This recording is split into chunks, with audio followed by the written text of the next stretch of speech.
Pelipatan surat suara yang dilakukan oleh kantor KIP Aceh Singkil melibatkan 30 orang termasuk tambahan 10 personil di luar pegawai tetap. 24.000 lembar suara berhasil diselesaikan dari jam 11 sampai dengan jam 6.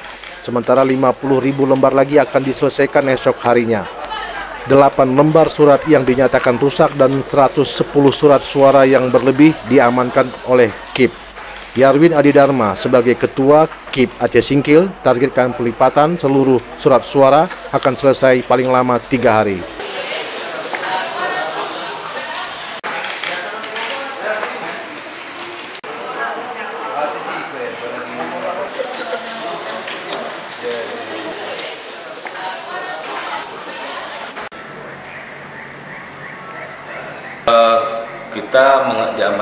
Kita mengamankan surat suara baik yang belum terlipat maupun yang sudah terlipat di gudang KIP Kabupaten Aceh Singkil, di mana gudang itu dilengkapi dengan CCTV, kemudian digembok pakai trali, yang mana gemboknya dipegang oleh 3 pihak, satu gembok oleh Polres, satu gembok yang lain oleh pihak Panwaslu Aceh Singkil.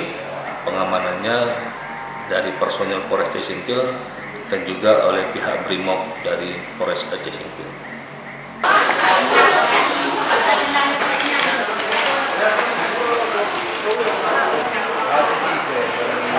Muhammad Studi melaporkan dari Aceh Singkil.